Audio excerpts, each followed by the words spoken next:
Faut-il augmenter ses prix pour faire face à l'inflation ? C'est la question que se pose William Fisher, le PDG de Dollar Bills, une ancienne ultra-discount qui avait jusqu'alors construit sa notoriété, comme son succès économique, sur un principe simple, tous les produits à $1. Mais voilà, avec l'inflation, les marges étaient progressivement réduites et les actionnaires réclamaient des changements stratégiques. C'est pourquoi le conseil d'administration sommait désormais William d'augmenter les prix. Mais le PDG le savait, cela risquait de déstabiliser les clients, voire d'en faire fuir certains qui s'étaient habitués au prix très bas de l'enseigne. Mark, un consultant et ami de William, lui conseillait d'augmenter les prix de certains produits moins essentiels. Comme les consommateurs pouvaient se passer de ces marchandises, ils verraient ces hausses de prix d'un moins mauvais œil, se disait-il. Et cela permettrait aussi d'avancer à petits pas, puisque seuls 10% des références seraient concernées pour l'instant. Le directeur produit de Dollar Bills, Bobby Cabrera, avait toutefois proposé une alternative, maintenir tous les prix à $1, mais en réduisant les quantités des produits. William ne savait que faire. S'il avait bien conscience que la politique tarifaire actuelle de Dollar Bills n'était plus tenable, il s'interrogeait. Quelle option aurait le moins d'impact sur les clients ? Et puis, il y avait aussi une question d'image. Si l'enseigne augmentait ses prix, elle ne serait définitivement plus $1 shop. Que faire ? Cette étude de cas a été menée par Jill Avery, professeur en administration des entreprises à la Harvard Business School, et Marco Bertini, professeur de marketing et consultant en marketing, vente et pratique de prix au Boston Consulting Group.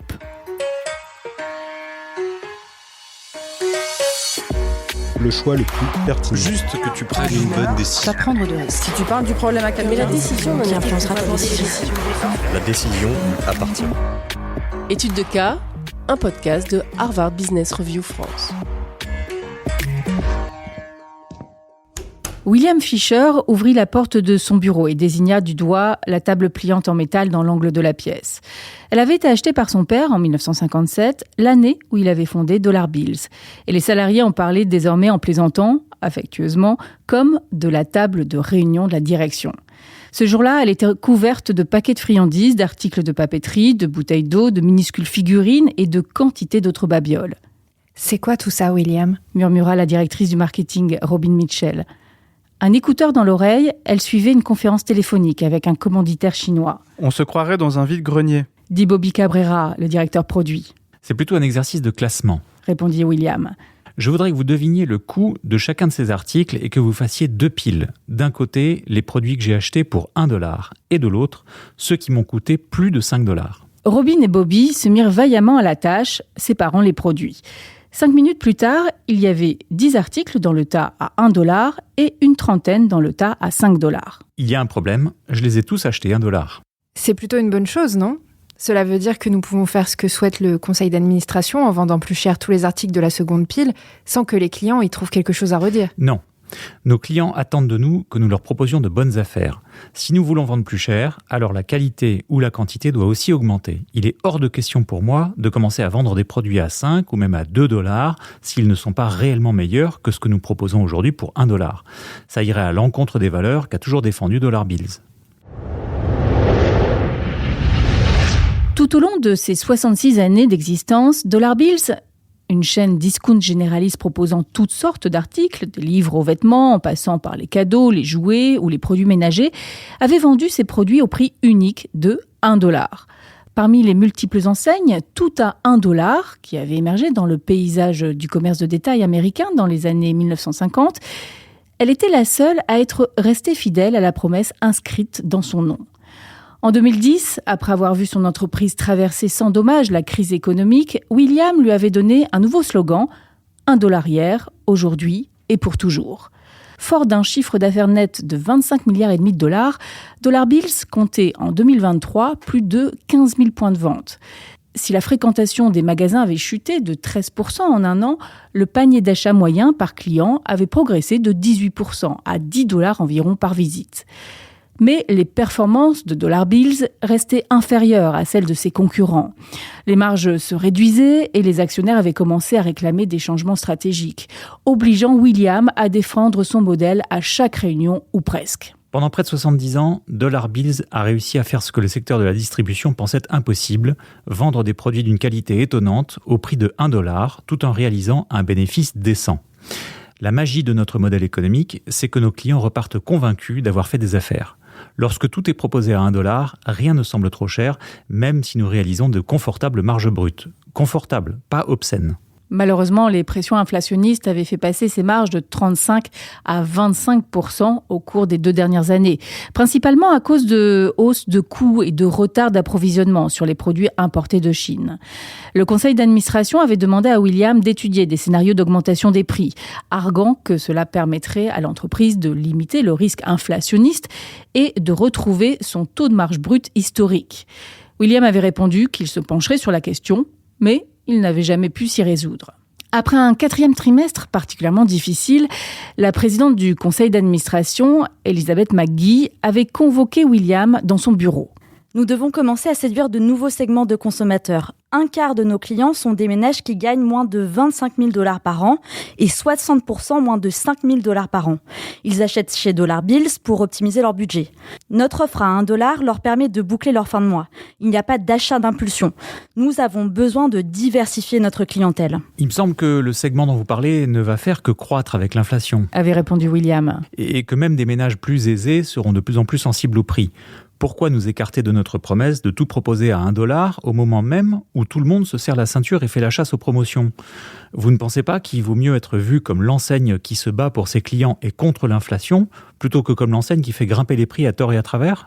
Je sais que nos marges se sont réduites, mais Bobby a proposé une autre solution, reconditionner les articles afin que nous récupérions un peu plus de marge tout en donnant aux consommateurs presque autant que ce qu'ils avaient auparavant. Je ne suis pas entièrement convaincu car je crains que nos clients ne remarquent le changement et n'y voient une trahison, mais c'est une piste à étudier. William avait expliqué la stratégie. Si les chewing-gums étaient vendus par paquet de 5, Dollar Bills les vendrait désormais $1 le paquet de 4. Même chose pour les petits cadeaux, les cartes de remerciement, le papier toilette et une kyrielle d'autres produits. L'enseigne maintiendrait ainsi le niveau de prix magique de $1 tout en récupérant une partie de ses marges. Elisabeth avait croisé les bras. Mais pourquoi ne pas vendre tout simplement $2 le paquet de 5 ? Parce que nous nous appelons Dollar Bills. Je comprends votre point de vue, mais la promesse de notre marque est que les clients en aient pour leur argent, que ce soit pour un article à $1 ou à 10. Nous devons commencer à capturer davantage de valeur. Elle s'était tue quelques instants avant d'ajouter, sur un ton sans appel, Le conseil d'administration m'a demandé de vous transmettre un message. Le moment est venu d'augmenter nos prix. Merci de nous soumettre une proposition dans les meilleurs délais. Le lendemain, William, Bobby et Robin arpentaient les rayons du Dollar Bills local en compagnie de Marc Alvarez, le meilleur ami de William, un consultant aguerri. L'idée de réduire les quantités, ou la qualité d'ailleurs, pour conserver la promesse de la marque ne me plaît pas. Vos clients verront bien que le pack de soda à $1 ne contient aujourd'hui plus que 4 bouteilles, alors qu'il en contenait 6 hier. C'est précisément ce qui m'inquiète. Répondit William. Nous avons besoin qu'ils nous fassent confiance. Et réduire la taille de nos lots, ça ressemblerait à de la publicité mensongère. Qu'en penses-tu, Robin ? Et si nous jouions la carte de la transparence ? Nous pourrions mettre en place une campagne de communication, envoyer un communiqué de presse, mettre des panneaux explicatifs dans les magasins. Nous ferons tout ça de toute façon, quoi que nous décidions. Mais le père célibataire qui a 2 boulots ne lit pas nos communiqués de presse. Il fait ses courses dans nos magasins, ses bambins derrière lui, à toute vitesse, et il prie pour que sa carte bancaire ne soit pas refusée. Le fait que tout soit au même prix lui simplifie la vie. Il lui suffit de compter les articles dans son panier pour savoir combien il va dépenser. Il y a 2 façons de faire. Soit vous augmentez tous les prix, soit vous augmentez le prix de certains articles seulement. Dans les 2 cas, vous courez le risque de vous aliéner les clients qui sont attirés dans vos magasins par la tarification unique à $1, ou ceux qui ne peuvent tout simplement pas payer plus cher. Cela dit, de nouveaux produits attirent de nouveaux clients et éveillent la curiosité des habitués. Des produits plus chers amélioreront le montant des paniers d'achat. Et soyons honnêtes, $1 d'il y a une quarantaine d'années ne vaut pas $1 d'aujourd'hui. En tenant compte de l'inflation, on doit probablement être plus proche des $2,50. Donc en maintenant tous vos prix sous la barre des $2,50, tu restes fidèle à la promesse de ton père. J'ai plus confiance en toi qu'en quiconque. Mais j'ai discuté avec plusieurs autres analystes et pour eux, c'est une stratégie plus risquée. Il demanda à Robin de mettre Marc au courant. Un des analystes table sur un accueil négatif des consommateurs. Un autre estime qu'environ 1/3 des clients de Dollar Bills fréquentera moins souvent l'enseigne si les prix passaient au-dessus $1 et que 5% ne viendront plus du tout chez nous. Indiqua la jeune femme après avoir consulté ses notes. Marc prit un ballon de basket sur une étagère et le lança en l'air. Allez-y peu à peu. Vos points de vente sont grands, Pourquoi ne pas dédier une petite surface à des produits plus chers, la section luxe du magasin? Vous verrez ensuite ce que ça donne. La semaine suivante, Mark envoya une proposition à William pour Dollar Bills Max, une section spéciale de produits à 3 catégories de prix, 2, 5 et 10 $. La nouvelle section, qui occuperait 10% de l'avant des magasins, serait dédiée à des produits saisonniers non essentiels déjà proposés par Dollar Bills. Des cadeaux de fin d'études ou des décorations pour la fête du 4 juillet par exemple. Ces articles seraient vendus plus cher qu'auparavant, mais comme l'écrivait Mark, si vous devez augmenter vos prix, faites-le sur des produits dont les consommateurs n'ont pas absolument besoin. Les produits les plus chers comprendraient des jouets, des articles pour la maison comme des bougies. William transféra la proposition de Mark à Bobby et Robin pour savoir ce qu'ils en pensaient. Bobby répondit sans tarder. Maintenir le même prix, quel que soit le contexte économique, a toujours été notre marque de fabrique. Si nous proposions des produits à différents prix, plus rien ne nous distinguerait des autres enseignes discount. Robin répondit un peu plus tard. Communiquer sur la suggestion de Bobby de réduire la taille des lots tout en maintenant le prix à 1 $ ne sera pas facile. Mais plus j'y réfléchis, plus je me dis qu'il sera encore plus difficile d'expliquer que Dollar Bills n'est plus un vrai $1 shop. Je sais que d'autres enseignes l'ont expérimenté, mais je ne pense pas qu'elle l'ait bien fait. À mon avis, si nous multiplions brutalement par 2 ou 3 le prix de certains de nos produits, les clients seront sceptiques. Je sais aussi que Dollar Mania a eu un certain succès avec des prix plus élevés sur de nouveaux produits, mais franchement, je ne pense pas que notre base de clientèle sera intéressée par des livres de coloriage à 5 $ et des bougies à 10 $ en pleine récession. William passa du fauteuil de son bureau à celui face à la table pliante et contempla les 2 propositions qu'il venait d'imprimer. Il ne savait toujours pas s'il devait suivre le projet initial de Bobby ou augmenter les prix de certains produits non essentiels, comme le suggérait Mark.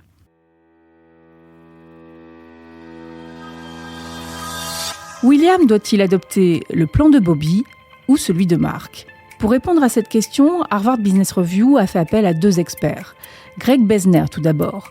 Il est cofondateur et PDG de Sunflow et professeur associé à la Stern School of Business de l'Université de New York. 1 $ de 1957 équivaut à 10,61 $ actuels, soit 960% d'inflation composée. S'il s'entête indéfiniment à vouloir garder les prix à 1 $, William finira par déclencher une crise chez Dollar Bills. Il doit donc apporter du changement. Le mieux serait de commencer par évaluer tous les produits, ou UGS dans le jargon de la distribution, de Dollar Bills afin d'identifier ceux qui génèrent une marge suffisante pour continuer à être mis en rayon à 1 $. Les produits ne répondant pas à ce critère doivent être proposés dans de nouveaux conditionnements ou achetés auprès d'autres fournisseurs de façon que l'enseigne puisse apporter de la qualité pour 1 $. Naturellement, toute réduction de la quantité ou de la qualité devra rester dans des limites acceptables par les clients.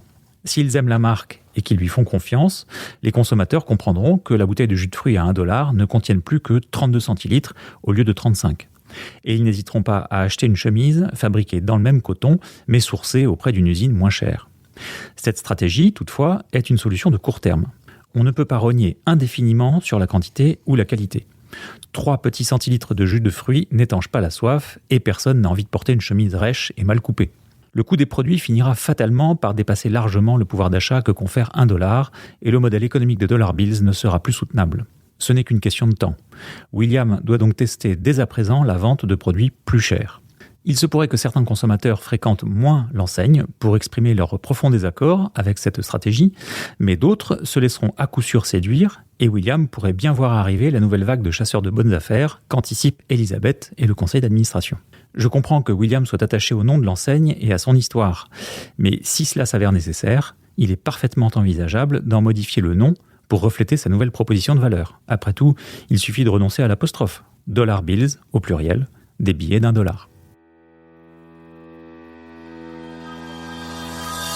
Notre deuxième expert est Barry Carmel. Elle est vice-présidente chargée de la politique tarifaire de Michaels Stores et ancienne vice-présidente chargée de la stratégie commerciale de Bed Bath & Beyond. Les $1 shops ont conquis les États-Unis en répondant aux besoins de dizaines de millions de foyers à faible revenu. Ce segment de clients est important et ces besoins ne sont pas satisfaits à leur juste mesure. Dollar Bills a une proposition de valeur très claire pour ses consommateurs. En changer constituerait un pari risqué. Dollar Bills doit bien sûr évoluer, mais tout révolutionner du jour au lendemain pourrait se révéler très dangereux. Les fidèles de l'enseigne risquent de se sentir abandonnés au moment précis où ils ont le plus besoin d'elle. Elisabeth indique que le conseil d'administration veut augmenter les prix et vendre des produits plus chers pour attirer de nouveaux clients aux revenus plus élevés. Mais faire entrer ces consommateurs dans des magasins d'ultra-discount pourrait être un pari perdu d'avance. Quand bien même s'y hasarderait-il en période de récession, il est hautement improbable que cette catégorie de consommateurs continue à fréquenter ce type d'enseigne lorsque le contexte s'améliorera. C'est de la camelote, voilà ce que pensent la plupart. Ils ne viendront tout simplement pas. Si William était acculé, cependant, ce qui semble être le cas, je lui conseillerais de créer une petite section offre spéciale, entre guillemets, de produits plus chers dans une sélection de points de vente implantés dans des régions favorables. Il saura ainsi si les consommateurs sont prêts à accepter de dépenser davantage. Si Dollar Bills continue à fournir une qualité incroyable à des niveaux de prix raisonnables, 2, 5 et 7 dollars environ, les clients de l'enseigne pourraient effectivement étendre la part de portefeuille qu'ils lui accordent. Je ne toucherai pas au prix des articles qui sont des achats du quotidien ou des produits de première nécessité. Mais les articles suscitant des achats d'impulsion ou ceux achetés moins fréquemment pourraient convenir. La shrinkflation, c'est-à-dire la réduction de la taille des lots, peut fonctionner et certaines enseignes la pratiquent. Mais les consommateurs ne sont pas stupides. Je suis d'accord avec William. Lorsqu'un lot de 6 paquets de rasoirs se transforme soudain en un lot de 4 paquets pour le même prix, les consommateurs le remarquent et en gardent rancune. William devrait mettre Elisabeth au défi de se demander si le conseil d'administration a vraiment à cœur la santé à long terme de Dollar Bills. Alors qu'il se bat avec passion pour les valeurs et le cœur de cible de son entreprise, tout ce que le conseil d'administration trouve à dire, c'est « nous nous en fichons, gagnez plus d'argent ». Il n'y a pas de meilleure manière de détruire une entreprise. William doit maintenir coûte que coûte sa priorité, apporter de la qualité aux consommateurs à faible revenu. Ce sont ses clients qu'il devra toujours séduire. Il a simplement besoin qu'ils dépensent un peu plus. Retrouvez un nouveau podcast, Études de cas, le mois prochain sur hbrfrance.fr.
le choix le plus pertinent. Juste que tu prennes une bonne décision. Pas prendre de risques. Si tu parles du problème à calmer, Mais la décision qui influencera ta décision.